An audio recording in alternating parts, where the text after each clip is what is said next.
Welcome to StaffBuffalo's Pain Points podcast, where we unravel the complexities of staffing, human resources, and other challenges faced by businesses today.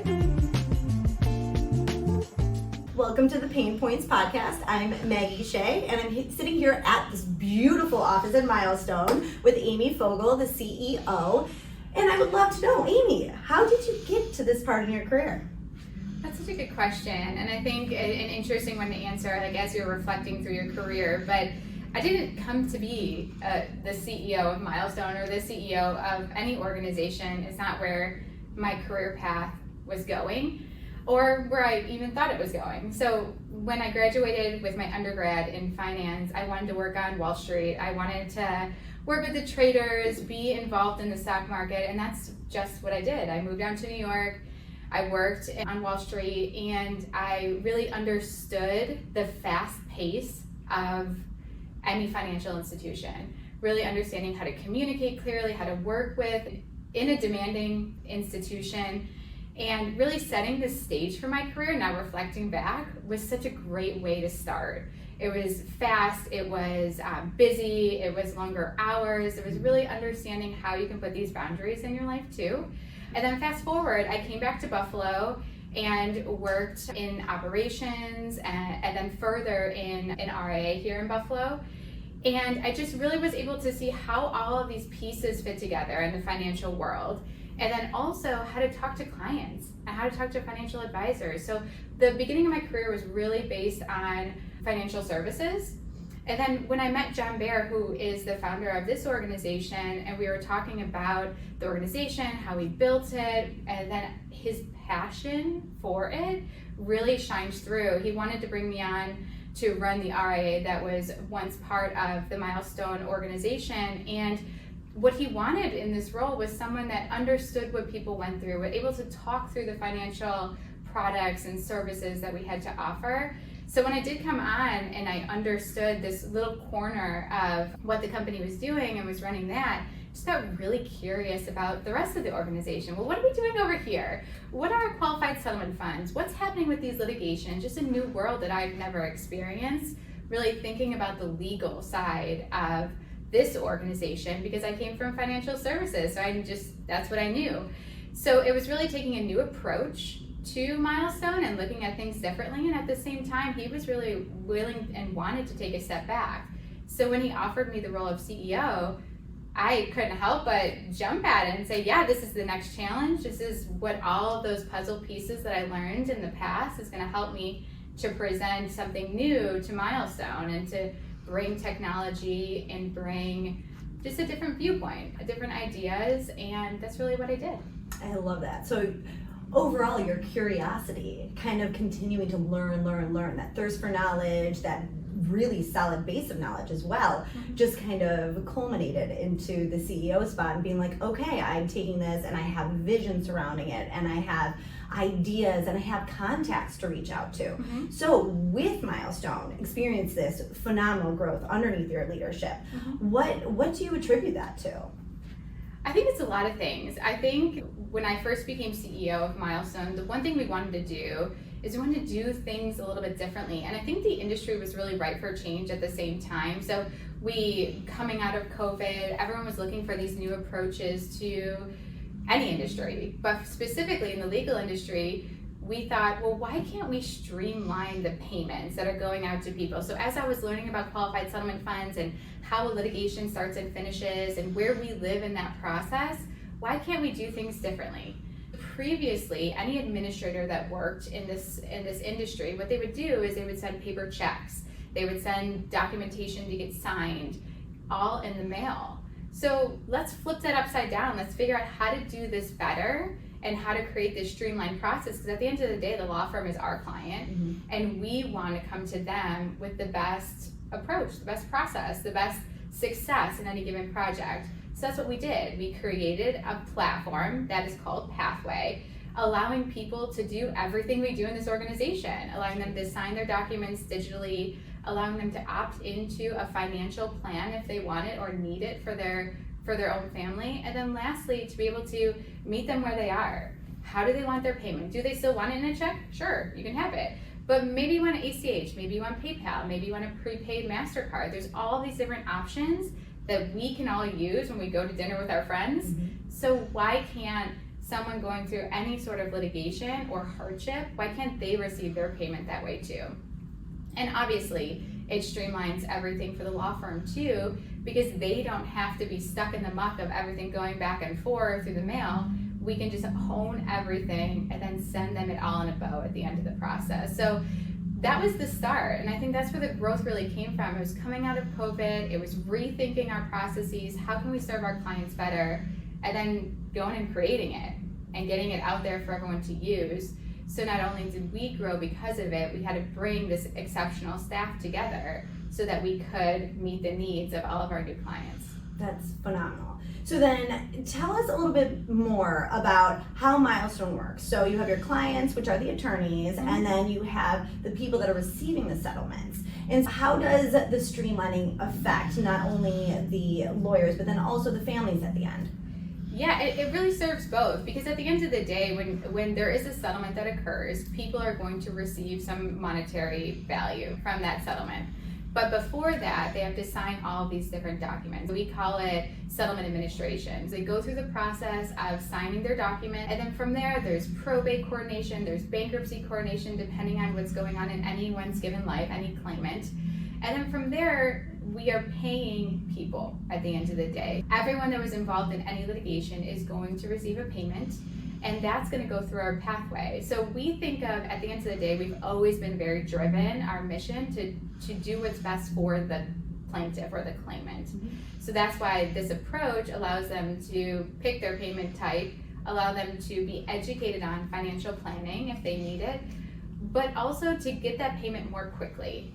So that's how we serve the claimant. We also serve the law firm by streamlining this whole process, because think about it, they get it to the end of a litigation that they've been working on for 5, 3, 7, 10 years, who knows how long it's been. They just want to pay their clients, and they want to see them receive it. They want to see that chapter finished in their client's life. It just really streamlines this process for them, allows them to focus on what they need to focus on, getting back to that next litigation, that next client that they need to serve, and allows us to be partners in the success of any given project. And it provides more clarity, not only for the attorneys, the lawyers, but also for the claimants, so that they can actually see, like, oh, okay, this is what I expect. This is my next payment date. This is the way I'm going to receive it. Right. So it creates a lot more of almost a beautiful ledger, so that you can truly see what's going on and give a little bit more insight into that process. Absolutely, because what we do is we send text messages and emails to the claimant. So instead of receiving a letter at home to say, okay, your payment is ready, you just get an email, you get a text message, you can do it on your phone, you can go through the process in 3 minutes and sign everything and get your payment queued up to be released. It just streamlines the time frame that it takes to get those payments out, but you're right, it's also about transparency. So how can we, as the law firm, as our client, how can we ensure that they know what's happening too? So if you're talking about 10,000 claimants going through any litigation, how do they know that claimants 1 through 20 have been paid? We want to give that transparency back to the law firm, say, here are all the projects they're working on, here's where they're at today, here's who's been paid, here's who hasn't been paid. And then the same thing on the claimant side of what we're trying to accomplish is they get that email and text message, and they can fly through and make sure that they're getting their payment, and they get a confirmation on the back end that it has been submitted. We're really trying to think through, as a human, what would you want if you were in this process? Like, if you were involved in the litigation, you're receiving money that you've been waiting for a long time, how do you want that to go? What do you want your client experience to be? The other piece that's really helpful for us is we're able to see all of that data on the back end, so we know if a claimant clicks on their text message and maybe they get to the first screen and they're looking at their closing statement. Here's all the dollars and cents that goes into how much you're receiving, and then they don't do anything from there. We know, well, maybe they have a question. Maybe they're calling our solutions team to ask. Maybe they're calling the law firm to say, well, what happened with this medical lien? Are we sure? Should I be getting more money? Maybe they have questions or concerns regarding those dollars. So we can ping them again, and we can send a new text message, or we can see from our solutions team, yeah, they actually are calling in, so they have a question that we need to answer. And then you can streamline and help them get to the answer they need in order to continue the process. Exactly. All of it works together as one cohesive platform, whether it's our solutions team, whether it's our team internally that's working on each project, or it's the technology. All of those things get us to where we need to go. That's awesome. Let's chat about the technology. You mentioned pathways a little bit. What benefit, like how, if I'm an attorney, how do I go in and kind of look at pathways or work within pathways or receive the reports? How does that look from an attorney standpoint? From an attorney standpoint, they don't usually interact with pathways. Okay. We have a project management team that is dedicated to each law firm, and when someone is approved for payment, that's when we send it to the claimant. So the pathway is for the claimant to use. Great. But in the future, what we're doing is we will have a login to pathway, and we will be able to give these dashboards and transparency to the law firm so that they can see in on everything that's happening. That's phenomenal. Now, you mentioned people. People are key. And we did help a little bit on the talent acquisition side, which is fantastic. So thanks for working with us. But I wanted to kind of hop in. How did you identify the proper people that would really help the organization thrive? And then how do you attract them, and how do you make them succeed within your organization? I think it's a big question. I think that's a loaded question there. But I think that's a really good question, because that's the challenge every day. Mm-hmm. Every single day we talk about our people and we talk about our culture. How do both of those things, one, work together, but two, how do you find and retain the best talent that you can? Which is where we are today. We have an office here in Buffalo where we are continuing to add people to, but we also have added people across the country, because sometimes you're looking for a subject matter expertise. Mm-hmm. Sometimes you're looking for the right culture fit, and sometimes you're looking to add people straight out of school, someone that can come in and have the energy and passion and positivity to learn whatever they're going to learn. It really depends on the role that we're looking for and where we're looking to hire them. And it's really, to answer one of your questions, it's this balance between how do we ensure that we get the right fit for people, but really good culture fit. Mm-hmm. Because we're a fast-paced organization, we're a high-touch organization, and that's not for everyone. It's one built on just working with law firms and attorneys and the litigation, but we're also paying people. Mm-hmm. But at the end of the process, people want to get paid and they want things to move quickly, and that's why we created the technology. But the expectation is there. So when people come into the organization, they can feel the pace, they can feel the work, and they can feel all of the projects we're working on. But it's finding the right culture fits, but it's also finding like where that culture is located, and how do we continue to develop this remote and in-person culture with the best people and meeting the expectations of our clients, something we talk about every single day. And meeting the expectations of the clients too, you have to have the right person that has that empathy, because you're dealing with claimants that are going through really rough times and you're getting them paid at the end. So how do you go through and even train people on like how to work with maybe the claimant side or the attorney side, or how do you add that empathy to your organization? Actually, empathy is one of our core values. Empathy, agile, principled, and dependable. Those are the values of Milestone, so we always look for that in the people. That's number one. But also we train our people all the time on those values. What do they mean? What do they mean in practice? We send out a rocket report every month, and we highlight one of these key values, whether it's a person, whether it's a process, whatever we're talking about that given month. But we really like to reinforce those core values because it's that important to the organization. But additionally, we are all trauma informed.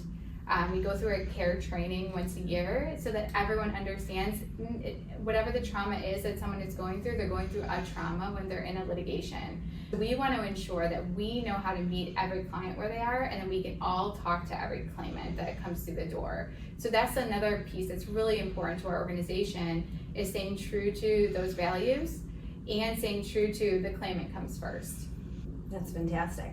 You mentioned that your organization is throughout the U.S., correct? Where you have remote workers. So what are some pain points surrounding managing a remote and an in-office workforce and making it all cohesive and work together? Yeah, I think that the main thing that I can think about is that you got a minute. When you're in an office building, you're working with others that are surrounding you, you're able to just pop into their office and say, you got a minute. Mm-hmm. I want to ask you a question. I want to pick your brain. I want to collaborate on something.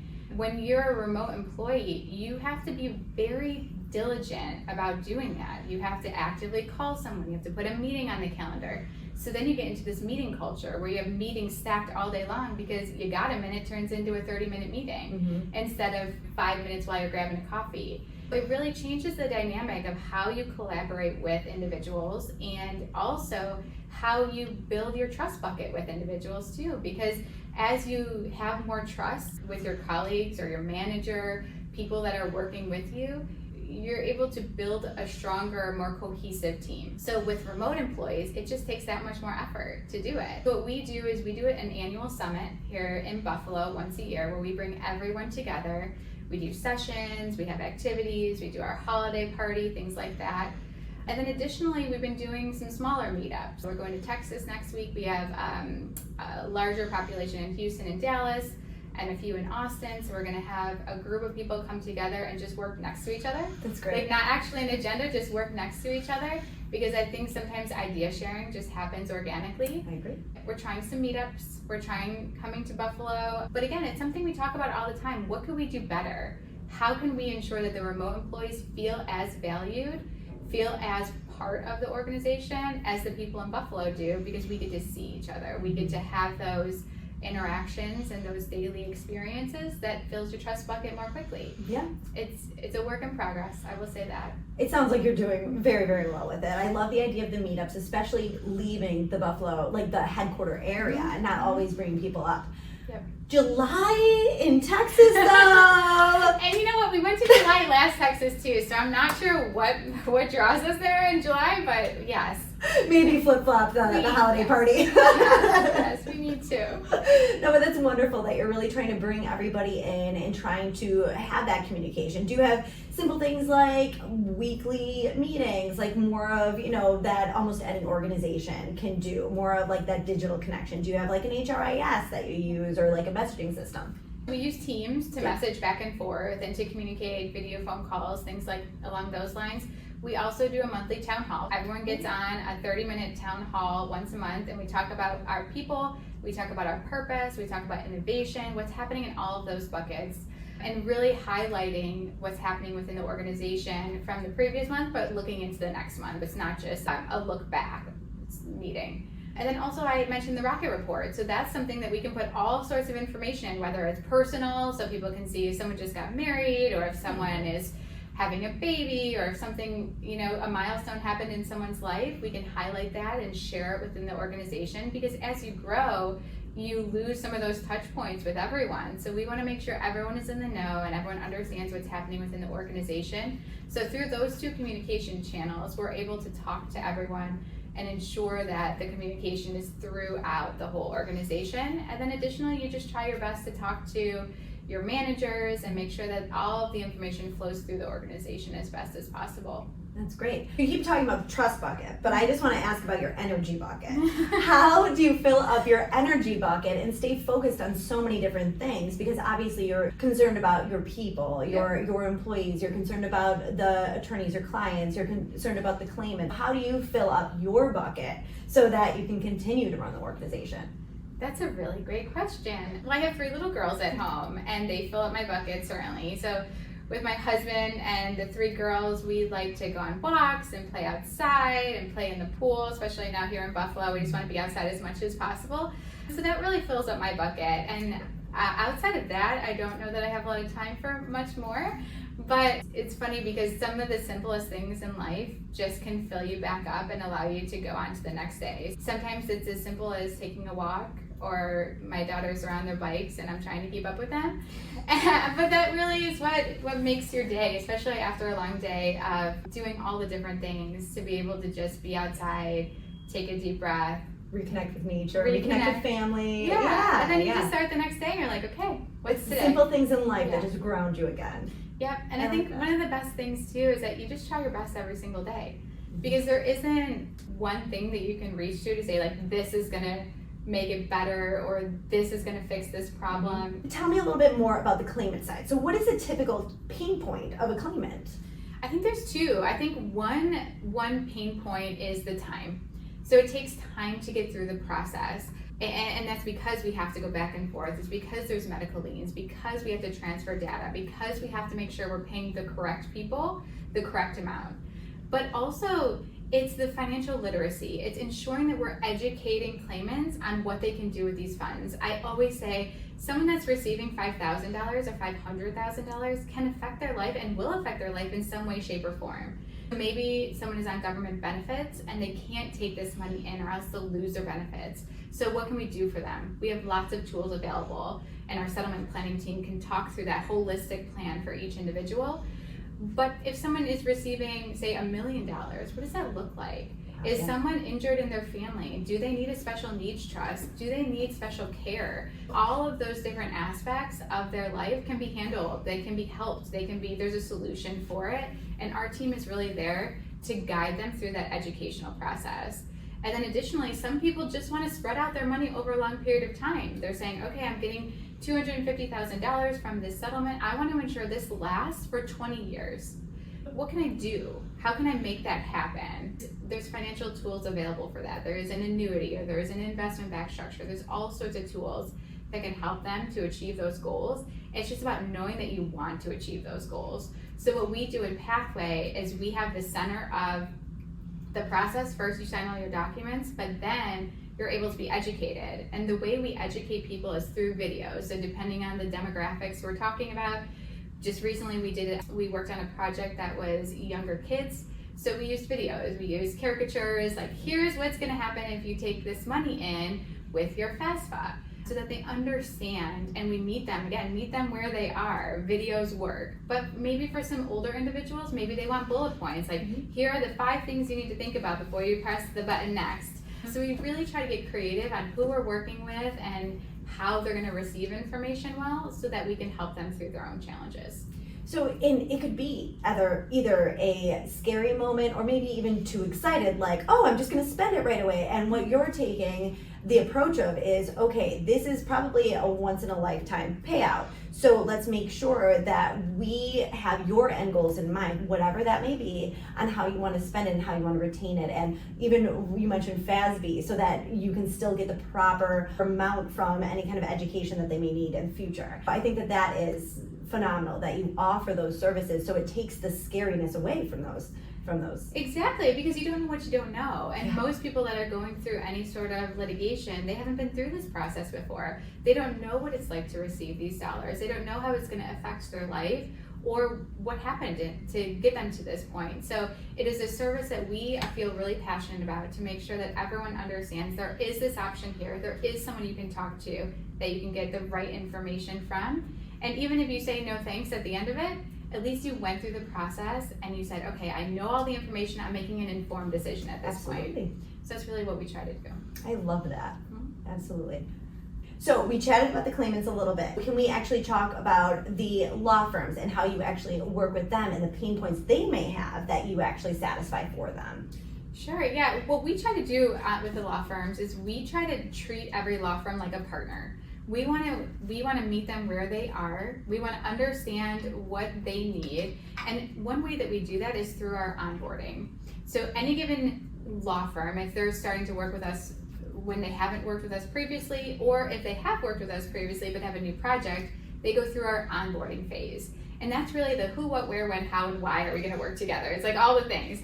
And really understanding what vendors they have. What does their data look like? How are they going to get us their data? Are they technologically advanced, or maybe they need us to hold their hand a little bit more to make sure that they know what they're doing and how they're going to work together with us. We show them all the tools that we have. Okay, here's where we're going to put all your documentation. Here's where we're going to store your information, so that everyone is on the same page. Because what we've learned over time is when we get to the point where we're starting a project, we're starting to work together, or litigation is finalizing, we want to set ourselves up for success, and we want the law firm to be set up for success too. So that's where that partnership comes in. How do we give and take? How do we add value? How do we show up every single day? And I think it's really about being responsive, being available, and then giving them the information that they need over time. So that partnership is a real value that we add, and I think that really differentiates us and our people from anyone else in the industry. That's awesome. So where do you see Milestone going in the future? I'm not going to ask the 5-10 year plan, but really, how do you see it evolving, and like kind of what's truly your vision? Yeah, I think we're going to add more technology. I think we're going to continue to work on Pathway. We're going to continue to iterate. We're going to figure out how to do some things differently. So innovation is just in our DNA at this point. It's something we talk about. Like I said, it's people, purpose, and innovation. It's continuing to innovate on how we do things and how we continue to evolve. I think it's adding more people. It's adding the excellence to this organization to be able to serve and be that partner to the law firms. And I think it's continuing to refine our impact. What does that impact look like? How are we limiting the amount of paper because we're sending out digital payments? How are we looking at this world, at this little litigation piece of the overall legal industry that we're in? How do we do things a little bit differently? And how do we make sure that it's adding value to our partners? I think that's where we're going. That's fantastic. So for other aspiring leaders out there, including myself, please, what is your top advice, or what would you overall give to someone maybe in the beginning of their career or trying to figure out their career or their pathway of where they want to go? Yeah. What advice would you give to those? First, I love that you said pathway. But also, I think the one piece of advice that I would give, especially someone aspiring into their career and the path forward for them, is staying curious, asking questions, asking if someone needs help, asking if you can get involved with a project. I think that's just the best way to be your best self and to continuously learn in any organization. So if you can come up and you can show up every day as your best self, and you can own that every single day, I think that you will continue to thrive. Because if you come in every day wanting to learn more, you will, and you will keep advancing, and you will keep finding what your path forward is. Curiosity, I love it. Curiosity. Yep, that being that sponge, always being like, well, I don't know that. I'm going to deep dive into it and find out more. Yeah. And then you get those ideas where you can truly pull together maybe industries that have been untouched or things to innovate. So I find your innovation with Milestone, your leadership, your vision is exceptional, especially in the Buffalo area, and seeing you succeed. And it's been wonderful to watch. And the more that wonderful things that you guys do, the better, the Buffalo community is. So thank you for that. So where can we find you? Where can we find Milestone? So at our website, milestone7.com, you can find all the information about who we are, what we do, how we do things, and any job postings that we have too will always be on our website. You can also find us on LinkedIn, on Instagram, on Facebook, but most importantly on YouTube. You'll see all of our different videos, education spots that we have, and then any information about the company. I love that. And if I was an attorney's office trying to get in touch with you, how would we do that? You would do that through, on our website, we have a Connect With Us page. Perfect. You could do it there, or you can give us a call. Sounds like a plan. Awesome. Well, thank you so much Thank for the you. Pain Points podcast. Thank you. Thanks for tuning in to today's episode of the Pain Points podcast. If you enjoyed what you heard, be sure to follow us so you never miss out on future episodes.